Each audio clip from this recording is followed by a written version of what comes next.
E qual que é a história do Ele ia Concorde? perguntar... Você ia perguntar ou não? Não? Não, é aqui Tá. primeiro. Aqui. Então beleza.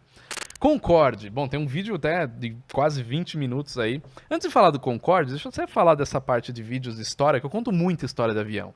Eu comecei a fazer isso mais na pandemia. Eu tinha começado a fazer antes, né, no finalzinho de 2019, e o pessoal gostou. Peguei uns aviões bizarros, entre eles o Tupolev T-144 supersônico soviético, que caía. E o pessoal gostou e eu falei, vou começar a fazer. Aí veio a pandemia, ou seja, o DNA do meu canal sempre foi gravar em externa. Ir no aeroporto, enfim, fazer um negócio como é que é mesmo. Com a pandemia, fechou minhas portas, né? Eu falei, o que eu vou fazer agora? Aí eu comecei a fazer os vídeos dentro do estúdio contando história do avião, e deu certo, o pessoal gostou e tal. Hoje eu voltei a gravar em externa, mas eu continuo mantendo as histórias dos aviões. Amanhã, inclusive... Não, hoje é segunda, né? Quarta-feira vai ser um vídeo de um avião bem bizarro. Qual que é? Você já pode falar? Chama M15 Belphegor. O Belphegor é um dos 7 príncipes do inferno. Então pra você ver que legal que é esse avião. Cara, que nome foda isso! Vou colocar o nome no meu próximo filho. Belphegor. Um é Lúcifer e outro é Belphegor. E aí vai sair quarta-feira, um avião bem bizarro. Dessa série, o do Concorde foi um dos mais vistos? O do Concorde foi um dos mais vistos. Acho que eu não sei quantas views tem agora, mas tem bastante view ali. E eu conto a história dele, por que ele começou, né? Foi uma tentativa na época, nos anos 70, acho que 73, se eu não me engano, foi quando ele começou a operar, de trazer o voo supersônico, né? Porque naquela época tinha duas alternativas: aviões muito grandes para carregar muita gente, como um Boeing 747, ou um avião muito veloz para poder chegar logo nos lugares. Então, você escolhe, você prefere demorar 10 horas de voo para ir daqui para Nova York, por exemplo, ou você prefere reduzir isso aí para 3 horas e meia e ir num avião mais simples internamente? Então, essa era uma alternativa. Só que o voo supersônico ele é algo muito complicado.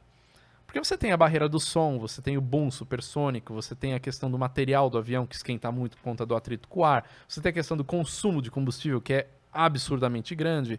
Enfim, você tem o ruído do avião, né, que operar em determinados aeroportos começa a ser inviável. Mas o grande problema chama boom supersônico, boom sônico. O que acontece? Quando o avião passa a barreira do som, ele vai dar aquele estouro, né? Só que isso não acontece quando ele passa a sua barreira do som. A partir do momento que ele está supersônico, todo lugar que ele passar vai ouvir um estouro. O pessoal de fora. O pessoal de fora. De dentro você não ouve nada. Ah, é? Dentro você não ouve nada. É uma onda de choque que se forma ali. O que isso quer dizer?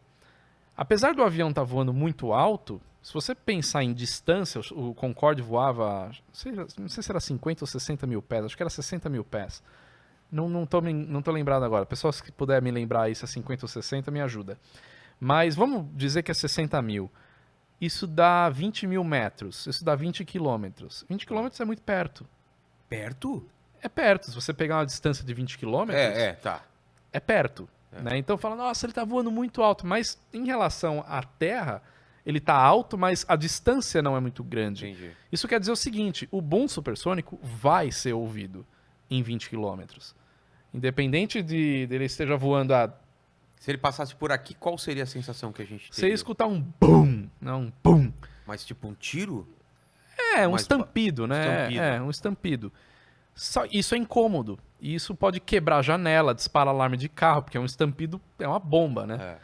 Então, qual foi o problema que começou a acontecer? Aonde você vai voar com um avião desse? Se você fizer um voo costa a costa nos Estados Unidos, Los Angeles, Nova York, toda a rota que esse avião passar supersônico em cima do território americano inteiro vai ouvir esse estampido a hora que ele passar. Então isso é muito incômodo. Como é que você vai colocar vários aviões fazendo isso? Mas, por exemplo, os caças são supersônicos. São supersônicos, mas tem limitação de voo supersônico. Tem? Você não pode voar supersônico em qualquer lugar. Ah, tá. Né?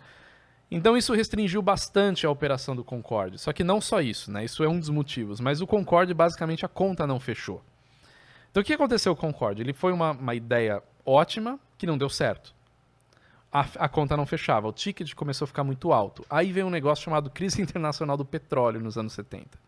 Isso foi um tiro no peito do Concorde, porque, cara, o troço gasta muito combustível.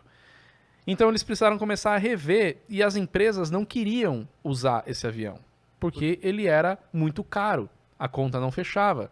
Então, um Concorde dentro de uma empresa aérea era prejuízo. Na verdade, uma empresa aérea é prejuízo. Até você sabe como é que você fica como é que você se torna milionário? Não. Entra bilionário na aviação. Você vai perder dinheiro. Entendeu? Eu queria depois falar disso. Beleza. Porque, cara, dá a impressão mesmo que a conta não fecha. A Cada conta vez não vai fecha. fechar menos, né? Então imagina com o Concorde. Por isso que cada vez mais os fabricantes tentam encontrar uma forma da conta fechar. Então os aviões hoje, até aquela questão dos aviões mais velhos, né, os aviões mais antigos, gastavam muito mais combustível. O avião hoje é muito mais eficiente, muito mais econômico, né, muito mais limpo do que um avião de 40 anos atrás. Então o Concorde, a gente está falando de 4 motores turbojato. O motor turbojato é um motor de caça. O motor de caça gasta, porque militar não está preocupado com o consumo de combustível, está preocupado com desempenho. Então, ele tinha um negócio nos motores chamado afterburner, que é o pós-queimador. Se você ver a foto de um Concorde decolando, você vai ver o pós-queimador, que é aquele rastro de fogo que sai atrás dos motores.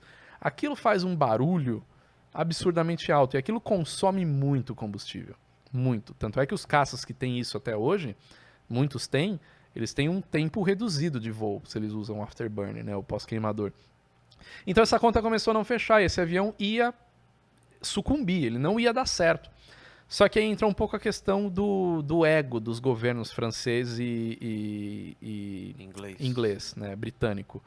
Porque, cara, a gente não pode deixar esse avião passar. Por quê? Porque os britânicos já tinham tido vários fracassos na história da construção de aviões. Alguns sucessos, mas muitos fracassos. Os franceses também precisavam, então eles quiseram forçar a barra com esse avião. Quais eram as empresas estatais desses dois países na época? British Airways e Air France. Então o governo falou, o negócio é o seguinte, vocês vão voar o Concorde. 14 aviões na frota, 7 para cada um, vamos lá. Então essas empresas começaram a ser obrigadas pelo governo, são empresas estatais, a voar avião. Só que a conta não fechava. Então era só pondo dinheiro, subsidiado pelo governo. Até que as empresas começaram a falar, cara, acho que a gente precisa elevar o ticket desse negócio.